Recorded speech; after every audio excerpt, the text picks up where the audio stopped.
नमस्कार दोस्तों, कैसे हैं आप लोग।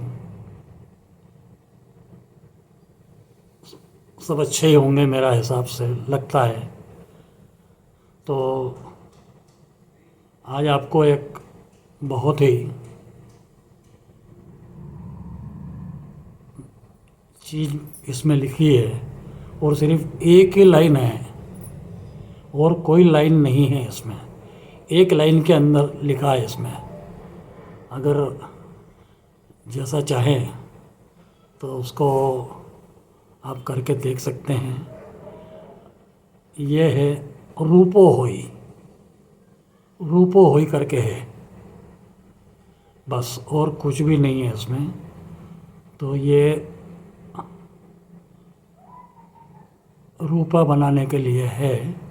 और रूपा ने आप मैं पहले भी कई बार बता चुका हूँ कि चांदी से कमतर होता है रूपा। चांदी से कमतर होता है, ऐसा मैं बता चुका हूँ मेरी समझ के अनुसार। तो आज फिर वापस वही रूपा शब्द आया है कि रूपो हुई। तो मैं तो जिसमें जो लिखा है वही आपको पढ़ के सुनाने का हकदार हूँ। इसमें आज की जो विधि में लिखा है, पीतल के पत्र। पीतल, अभी तक तो मेरा ख्याल है सब तांबे के पत्र पे ही, तांबे जैसा तो उसके आए थे। ये पहली बार आया है इसमें मेरा ख्याल है कि पीतल के पत्र को नींबू के रस में बुझावे तो रूपो होई। बस इतनी सी बात है साहब इसमें। क्योंकि अभी तक तो अपन तांबे पे पत्र करें, शीशे के करें, उसके पत्रों की बात आई है। लेकिन ये जहाँ तक मेरा ख्याल है ये पढ़ने में पहली बार आया है ऐसा किताब में कि पीतल के पत्र को नींबू के रस में बुझावे तो रूपो होई।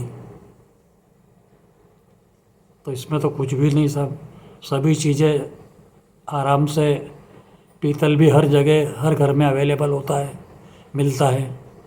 और नींबू तो सब जानते ही हैं। अब इसमें नींबू हो सकता है, इसमें खाली नींबू के रस में बुझावे लिखा है। तो नींबू में हो सकता है कि दो जात के नींबू होते हैं, एक नींबू एक बिजोरा नींबू। बिजोरा, अब बिजोरा नींबू है या नींबू है ये मुझे कुछ नहीं मालूम। बाकी है सिर्फ नींबू के रस में बुझाना। उसको गरम लाल करो और इसके रस में बुझावे दो। मतलब पीतल में पीला रंग का जो पीतल होता है वो रूपो होई, मतलब सफ़ेद रंग में आ जाएगा। रूपा सफ़ेद ही होता है सब हमेशा।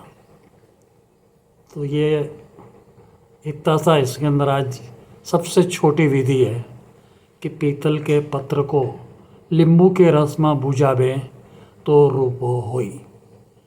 जो मैंने आपका सम्मुख ये पढ़ दिया, और इसके अंदर कुछ जाने करने का नहीं है, किसी को करके देख सकते हैं। घर में भी हो सकता है, ये कोई खतरे वाला है या वैसा नहीं है। ना पीतल में कुछ है खतरा और ना ही नींबू के उसमें है। तो एक नींबू में देख ले वे, कभी आपको लगता है कि इसमें कभी कुछ वो है तो बिजोरा है जो भी, या तो फिर और भी आप पूछ लीजिए। क्योंकि नींबू का रस लिखा है तो नींबू तो दो ही होते हैं साहब, एक तो बिजोरा और एक दूसरा जो अपना आता है वो। तो दोनों में देख सकते हैं आप, कोशिश करके देख लीजिएगा। तो आज की विधि जो थी पढ़ने की वो मैंने आपको पढ़ के सुना दी है। धन्यवाद साहब। अच्छा लगे तो शेयर कीजिए और लाइक कीजिए। हाँ, मैं और तो कुछ आपसे मांग नहीं रहा हूँ, किसी से भी कुछ नहीं मांगता। लेकिन यह है कि लाइक कर सकते हैं, शेयर कर सकते हैं। धन्यवाद।